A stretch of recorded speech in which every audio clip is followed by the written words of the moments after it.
អវាទទី150នៅក្នុងព្រះពុទ្ធសាសនាបើយើងបានសិក្សាពុទ្ធវចនៈយល់ហើយយកទៅគោរពប្រតិបត្តិឲ្យបានត្រឹមត្រូវល្អច្បាស់លាស់ពិតប្រាកដតាមព្រះធម៌គឺសិលសមាធិបញ្ញាប្រតិបត្តិរហូតបានឃើញនៅអរិយសច្ចៈទាំង4ឃើញពិតដឹងពិតដោយសមត្ថភាពផ្ទាល់ដោយខ្លួនឯងឈ្មោះថាឃើញធម៌រមែងឃើញព្រះពុទ្ធគឺឃើញនៅបញ្ញាញាណដ៏ធំធេងរបស់ព្រះអង្គបានឃើញសត្វលោកកំពុងលង់ទឹកមហាសមុទ្រដ៏ជ្រៅក្នុងវត្តដែរហើយមហាករុណាธิគុណរបស់ព្រះអង្គដោយដៃទាំងគោរបស់ទ្រង់កំពុងលើកស្រង់សត្វលោកយ៉ាងប្រញាប់ប្រញាល់មកដាក់លើគោពោលគឺព្រះនិព្វានឲ្យរួចផុតពីមហាទុក្ខក្នុងសង្សារវដ្តដ៏ធំធេងម្ល៉េះហើយត្រង់ចំណុចនេះព្រះអង្គមានគុណធំធេងណាស់ចំពោះសត្វលោកព្រះអង្គជាបុគ្គលអស្ចារ្យណាស់ដូច្នេះយើងគួរគោរពកោតក្រែងឲ្យក្រៃលែងបំផុតចំពោះព្រះអង្គទើបសមជាសាវករបស់ព្រះអង្គពិតប្រាកដអវាទទី151ព្រះសម្មាសម្ពុទ្ធបានត្រាស់ដឹងហើយព្រះអង្គបានសម្ដែងសេចក្តីពិតថាព្រះអង្គពោលយ៉ាងណាព្រះអង្គធ្វើយ៉ាងនោះដូច្នេះព្រះអង្គបានប្រាប់ឧបាយដោះស្រាយបញ្ហាឧបសគ្គដ៏ស្មុគស្មាញដែលដើរឆ្លងកាត់វាលវដ្តសង្សារទុក្ខនេះបានទៅដល់ទីបំផុតនៃទុក្ខលំបាកនេះបានព្រោះអាស្រ័យធម៌4យ៉ាងគឺ 1. សទ្ធាត្រូវជឿជាក់ច្បាស់នៅធម៌វិន័យដែលព្រះអង្គត្រាស់ដឹងក្នុងព្រះអរិយសច្ចៈគឺព្រហ្មចរិយធម៌ដែលយើងត្រូវប្រព្រឹត្តប្រតិបត្តិតាមឲ្យបានល្អត្រឹមត្រូវរហូតបានសម្រេច 2. វិរិយៈត្រូវមានឆន្ទៈមោះមុតញ៉ាំងសេចក្តីព្យាយាមយ៉ាងខ្ជាប់ខ្ជួនឲ្យប្រព្រឹត្តទៅជាប់ជានិច្ចទោះបីមានបញ្ហាឧបសគ្គគ្រោះថ្នាក់យ៉ាងណាមិនរាថយឡើយ 3. សតិត្រូវមានស្មារតីដឹងខ្លួនប្រុងប្រយ័ត្នជានិច្ចចំពោះកិច្ចការតូចធំទាំងអស់មិនត្រូវប្រមាថធ្វេសប្រហែសឡើយ 4. បញ្ញាប្រកបដោយភាពឆ្លៀសវៃចេះគិតពិចារណាឲ្យបានត្រឹមត្រូវច្បាស់លាស់ចំពោះគោលដៅព្រោះបញ្ញានេះជាដួងកែវភ្លឺមុតថ្លាសម្រាប់ឆ្លោះបញ្ចាំងឲ្យឃើញជាក់ច្បាស់រាល់បញ្ហាដែលកើតឡើងនឹងត្រូវដោះស្រាយបញ្ចប់ដោយព្រះអង្គប្រព្រឹត្តតាមគោលការណ៍ប្រកបដោយគុណធម៌នេះហើយទើបទីបំផុតព្រះអង្គបានឆ្លងកាត់នៅវាលវដ្តសង្សារទុក្ខដ៏សែនលំបាកវែងឆ្ងាយហើយបានទៅដល់គោលដៅគឺព្រះនិព្វានជាទីក្សេមចាកទុក្ខទាំងពួងអវាទទី152បុគ្គលទាំងឡាយណាបានសិក្សាធម៌វិន័យរបស់ព្រះពុទ្ធបានច្រើនប៉ុន្តែនៅមិនទាន់បានឃើញមិនទាន់ដឹងនៅបរមត្តធម៌នោះគឺនាមរូបឲ្យបានជាក់ច្បាស់តាមសភាវធម៌ពិតប្រាកដដោយអាស្រ័យបញ្ញាមិនទាន់ពេញបរិបូរណ៍ឯបញ្ញាមិនទាន់ពេញបរិបូរណ៍ព្រោះតែបុគ្គលនោះមិនបានបដិបត្តិវឹកហាត់ទូនមានចិត្តឲ្យបានរឹងមាំតាំងនៅមុតមមល្អជាប្រក្តីផងនិងសទ្ធានៅកម្រើកញាប់ញ័រអណ្ដែតអណ្ដូងរវើរវាយមិនទាន់តាំងមាំជឿសុបផងម្ល៉េះហើយយោនិសោមនសិកាគឺការចម្រើនធ្វើទុកក្នុងចិត្តឲ្យបានត្រឹមត្រូវក្នុងអារម្មណ៍សមថកម្មដ្ឋាននិងអារម្មណ៍វិបស្សនាកម្មដ្ឋាននៅលំច្បោលមិនបានធ្វើឲ្យជាក់ច្បាស់ពិតប្រាកដចិត្តនៅសៅមងមិនទាន់ស្អាតបរិសុទ្ធដូច្នេះបញ្ញាញាណមិនទាន់មានកម្លាំងដើម្បីរំលឹកទាន់ឃើញទាន់នៅសភាវៈបរមត្តធម៌ដែលកើតរលត់ប្រព្រឹត្តទៅតាមទ្វារនីមួយៗបានបុគ្គលខ្លះនាំឲ្យកាត់ជលទៅតាមទិដ្ឋិនិងមេនះរបស់ខ្លួនមានមេនះបិទបាំងមិនឲ្យឃើញការពិតម្នាក់ខំនិយាយទាំងទិដ្ឋិនិងមេនះយកឈ្នះយកត្រូវរៀងខ្លួនមិនចេះចង់បើមានសេចក្តីប្រកាន់មាំយ៉ាងនេះដែលព្រះពុទ្ធឲ្យទម្លាក់ចោលមិនព្រមទម្លាក់ផងតើថ្ងៃណាបានស្ងប់សុខរស់នៅជាមួយព្រះធម៌ពិត អវាទទី153តម្លៃគុណព្រះធម៌ដែលព្រះពុទ្ធបានបង្រៀននេះអស្ចារ្យក្រៃលែងណាស់ដើម្បីជួយចម្លងនិងរំដោះសត្វលោកឲ្យរួចចាកពីសេចក្តីទុក្ខក្នុងវដ្តដែរបច្ចេកទេសដែលព្រះអង្គបង្រៀននោះតាមលំដាប់នៃធម៌គឺទាំងទ្រឹស្ដីទាំងការអនុវត្តទាំងការសម្រេចទទួលបានលទ្ធផលប៉ុន្តែបើយើងសិក្សាយល់ដឹងបានត្រឹមតែបរិញ្ញាណទ្រឹស្ដីនៃព្រះធម៌មិនបានយកទៅប្រតិបត្តិឲ្យស៊ីជម្រៅក្នុងវិបស្សនាទេយើងទទួលបានត្រឹមតែសេចក្តីសុខការពីលៀបយុះនិងការសរសើរដែលជាចំណងជាប់ក្នុងកិលេសវដ្តដែរហើយកិលេសនេះវារឹតតែបង្កើនល្បឿនឲ្យយើងរត់ដេញតាមវត្ថុក្នុងកាមអារម្មណ៍អោបក្រសោបសេចក្តីទុក្ខវដ្តដែរខ្លាំងទៅគ្មានទីបំផុតគ្មានឱកាសទទួលបានសុខពិតក្នុងអរិយសច្ចៈការពីសមត្ថភាពប្រតិបត្តិវិបស្សនាដើម្បីលះបង់កិលេសញ៉ាំងជីវិតឲ្យបរិសុទ្ធបានទេនៅទីបំផុតយើងគ្រាន់តែខ្លាចជាទៀនដែលទុកដុតខ្លួនឯងសម្រាប់បំភ្លឺគេហើយខ្លួនឯងនៅសល់ត្រឹមតែក្រមួនហូរស្រក់តែប៉ុណ្ណោះដូចជាដំណក់ទឹកភ្នែករបស់យើងហូរស្រក់ក្នុងសង្សារវដ្តដាក់នេះគ្មានថ្ងៃឈប់ឡើយជួនអ្នកទាំងឡាយប្រឹងប្រែងចម្រើនកុសលរាសីទុកសម្រាប់ទីពឹងដោយសេចក្តីមិនប្រមាទចុះអវាទទី154ដំណើរនៃធម្មជាតិជីវិតតែងតែប្រព្រឹត្តទៅប្រែប្រួលធម្មតាតាមសភាវធម៌ជានិច្ចរវាងធម្មធាតុកាយនិងចិត្តព្រោះចិត្តនេះវិចិត្រទៅដោយអារម្មណ៍ហើយអារម្មណ៍ក៏ធ្វើឲ្យចិត្តប្រែប្រួលផ្លាស់ប្ដូរមិនទៀងទាត់ជាប់ជានិច្ចជួនកាលសិស្សខ្លះកាលមិនទាន់មានសមត្ថភាពគ្មានអ្វីគ្រប់យ៉ាង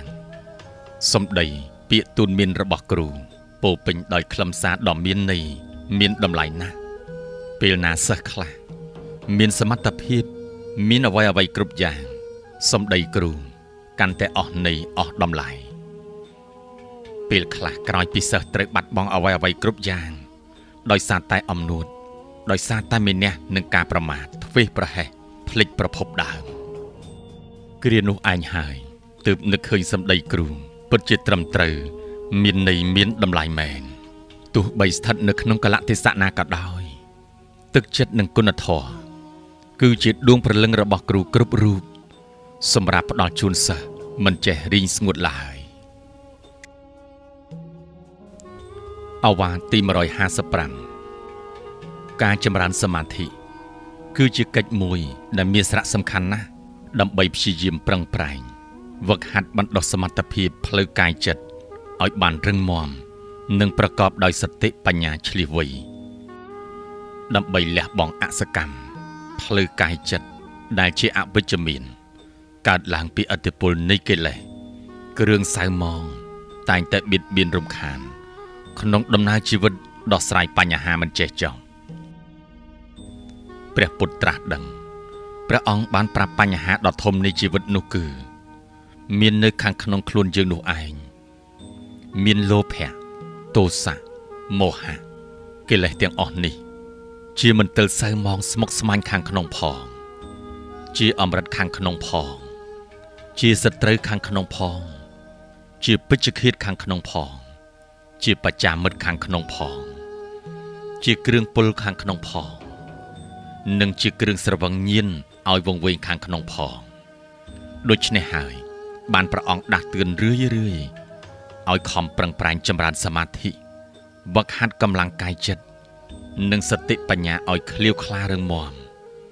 ទើបលះបង់យកឈ្នះពួកសត្រូវនោះបានហើយរស់នៅបានសុខស្ងប់ត្រជាក់ក្សេមក្សាន្តផុតពីទុក្ខរួចពីភ័យបានសុខរៀងរាល់ថ្ងៃដោយសេចក្តីប្រាថ្នាអវាទទី156អ្នកប្រាជ្ញទាំងឡាយពេលខ្លះសុខចិត្តធ្វើល្ងងដើម្បីស្ងប់ព្រោះលោកមានបញ្ញាស្មារតីបានស្គាល់ដំណើរជីវិតពិតរបស់សង្ខារប្រព្រឹត្តទៅក្នុងអត្តភាពនេះត្រឹមតែកំណត់ឆ្អឹង300កំណាត់សាច់ប្រមាណ900ដុំចងដោយសរសៃ900សរសៃពីសដោយស្បែកលាបលន់ដោយឈាម ហើយផ្គុំជុលគ្នាធាតុដី20ធាតុទឹក12ធាតុភ្លើង4ធាតុខ្យល់6ជាអាការៈមិនមានខ្លឹមសារងាយបែកបាក់ប្រេះស្រាំពុកផុយវិនិច្ឆ័យទៅវិញយ៉ាងឆាប់រហ័សជារបស់មិនទៀងជាទុកមិនស្ថិតនៅក្នុងអំណាចខ្លួនយើងមានជរានឹងព្យាធិបញ្ជូនទៅកាន់រណ្ដៅមរណៈប៉ុន្តែសត្វលោកបានជាស្រវឹងវង្វេងជាប់ជំពាក់ជាពុនពេកក្រៃណាស់ព្រោះតែសេចក្តីល្ងងគឺអវិជ្ជាឲ្យតែមានឱកាសខំប្រឹងដណ្ដើមគ្នាប្រណាំងប្រជែងគ្នាឆ្លោះទាស់ទែងគ្នាច្រណែនឈ្នាននេះប្រមាថចងពីគ្នាកេងយកផលប្រយោជន៍ពីគ្នាព្រោះចង់បង្ហាញមុខមាត់ថាខ្លួនអស្ចារ្យជាងគេម្ល៉េះហើយវាបន្សល់នៅកំណត់ទុកច្រើនទៅទីបំផុតក៏ត្រូវបាត់បង់ទៅវិញអស់រលីងគ្មានសេះសល់សូម្បីតិចតួចឡើយនៅត្រឹមតែយថាកម្មនិងវិបដិសារីការស្ដាយក្រោយឯចំណែកអ្នកប្រាជ្ញបាននៅសល់សេចក្តីស្ងប់សុខគ្រាន់ជាទីពឹងបន្ទាប់ពីចាកលោកនេះទៅលោកខាងមុខអវាទទី157យើងអ្នកកាន់ព្រះពុទ្ធសាសនាត្រូវសិក្សាឲ្យបានស៊ីជម្រៅក្នុងគោលការណ៍ដឹកនាំរបស់ព្រះពុទ្ធនិងរៀបចំច្បាប់តាមមាគ៌ាធម៌វិន័យហើយព្យាយាមបង្ហាត់បង្រៀនអប់រំមនុស្សឲ្យយល់ដឹងដំណើរជីវិតរស់នៅចេះគោរពច្បាប់មានសីលធម៌សណ្ដាប់ធ្នាប់របៀបរៀបរយល្អមានជីវភាពថ្លៃថ្នូរក្នុងសេរីភាពសុខស្ងប់រីកចម្រើននិងឲ្យតម្លៃខ្ពស់ទៅលើគុណធម៌បើខ្លួនយើងធ្វើបានល្អហើយមានគំនិតជួយដឹកនាំសង្គមមនុស្សរមែងទទួលបានសេចក្តីសុខចម្រើនប្រកបដោយសុភមង្គលក្នុងសង្គមគ្រួសារនិងសង្គមជាតិប៉ុន្តែបើយើងរៀនធម៌យល់ធម៌ហើយនៅតែមានចិត្តចង្អៀតចង្អល់ដោយអ៊ីស្យានិងមច្ឆរិយៈបាត់បង់ក្តីមេត្តាចំពោះមនុស្សហើយយើងមិនអាចដឹកនាំមនុស្សឲ្យទទួលធម៌ស្ងប់សុខបានទេថែមទាំងខ្លួនយើងម្នាក់ផងហើយយើងឈប់មានគំនិតអវិជ្ជមានថារើសមនុស្សខុសត្រូវមានគំនិតប្រកបដោយគតិបណ្ឌិតជាវិជ្ជមានថាយើងត្រូវតែហ៊ានធ្វើជាមនុស្សល្អឲ្យគេរើសយើងត្រូវមានប្រយោជន៍ជួយគេឲ្យបានសុខចម្រើនជាងទុកទើបជាមនុស្សអស្ចារ្យគេឲ្យតម្លៃគ្រប់ពេលអវាទទី158ព្រះពុទ្ធជាអ្នកប្រាជ្ញទ្រង់បានត្រាស់ដឹងពិចារណាឃើញនៅព្រះនិព្វានដែលមានគុណធំធេងថ្លឹងមិនបានផងទ្រង់ពិចារណាឃើញនៅភពដែលជាទោសធ្ងន់ថ្លឹងមិនបានផងព្រះអង្គដឹងច្បាស់នៅវិធីសាស្ត្រលះបង់នៅសង្ខារដែលនាំសត្វទៅកាន់ភពនោះផងទ្រង់បានប្រាប់ផ្លូវប្រតិបត្តិដើម្បីវឹកហាត់ផ្លូវចិត្តឲ្យស្ទាត់ជំនាញតាមលំដាប់នោះផងគឺ 1. ត្រូវវឹកហាត់ចិត្តឲ្យរឹងមាំដោយអំណាចសមថៈសមាធិមានឈានសមាបត្តិអភិញ្ញេជាចិត្តរឹងមាំមុតស្រួចដោះកំពូល 2. ត្រូវវឹកហាត់បញ្ញាកំណត់ដឹងច្បាស់នៅអារម្មណ៍ដោយអំណាចវិបស្សនាដ៏មុតថ្លា 3. ត្រូវព្យាយាមលះបង់នៅកិលេសមានតណ្ហាទិដ្ឋិមានះដោយអំណាចមគ្គញ្ញាណប្រតិបត្តិតាមលំដាប់នេះទើបលះបង់ទំលាយបណ្ដាញកិលេសអស់ទៅមិនមានសេះសល់ក្នុងសន្តានចិត្តរបស់យើងមិនមែនរៀនធម៌ធ្វើបុណ្យឲ្យទានរក្សាសិលធ្វើសមាធិចម្រើនវិបស្សនាដើម្បីគ្រាន់តែស្គាល់កិលេសរបស់គេឃើញទោសរបស់គេក្តៅក្រហាយជាមួយទោសនៃកិលេសរបស់គេព្រោះគេធ្វើអាក្រក់មិនពេញចិត្តខ្លួននោះទេគឺត្រូវពិនិត្យមើលទោសខ្លួនឯងសម្អាតកិលេសខ្លួនឯងដោយស្ងប់ស្ងៀមប្រយ័ត្នប្រយែងបំផុតទើបទទួលបានសេចក្តីសុខស្ងប់ពិនអវាទទី159បុគ្គលទាំងឡាយណាសិក្សាស្ដាប់ព្រះធម៌យល់រមែងជ្រះថ្លាត្រេកអរពេញចិត្តចម្រើនអប់រំទូនមានចិត្តឲ្យកាន់តែមានបទពិសោធន៍ជំនាញច្បាស់លាស់ប្រកបដោយបញ្ញាញាណឆ្លុះបញ្ចាំងឲ្យឃើញហេតុផលនិងការទទួលខុសត្រូវទាំងស្រុងចំពោះកិច្ចការដែលត្រូវអនុវត្តទាំងកម្លាំងកាយចិត្ត ដូច្នេះហើយត្រូវតែប្រឹងប្រែងអំណត់អត់ធន់ព្យាយាមបណ្ដុះសមត្ថភាពបញ្ញាឲ្យស្ទាត់ជំនាញមុតស្រួចភ្លឺថ្លាញ៉ាំងចិត្តឃ្លាវខ្លាមុតមមក្នុងឈានសមាបត្តិអភិញ្ញាវិបស្សនាមគ្គផលជាកម្លាំងធម្មពលរបស់កាយចិត្តដ៏រឹងមាំប្រកបដោយសន្តិជាបរមសុខមួយដ៏ក្រៃលែងហើយស្ងប់ត្រជាក់ក្នុងដួងចិត្តផងនិងស្ងប់ត្រជាក់ក្នុងដួងហឫទ័យរូបផងយ៉ាងណាសូម្បីតែសត្វដែលគេបានវឹកហាត់បានល្អដោយសេះអស្ដរសេះសិទ្ធពរដំរីធំកញ្ជរខ្លាយជាសេះដំរីមង្គលជាសត្វដ៏ប្រសើរឯចំណែកមនុស្សដែលបានវឹកហាត់អប់រំលុតដំទូនមានបានល្អត្រឹមត្រូវហើយមានសិរីមង្គលប្រសើរជាងសត្វមង្គលទាំងអស់ខ្លាយជាមនុស្សមានគុណធម៌និងបញ្ញាញាណដ៏កំពូលក្នុងលោកនេះមានព្រះពុទ្ធនិងអគ្គសាវកជាដើម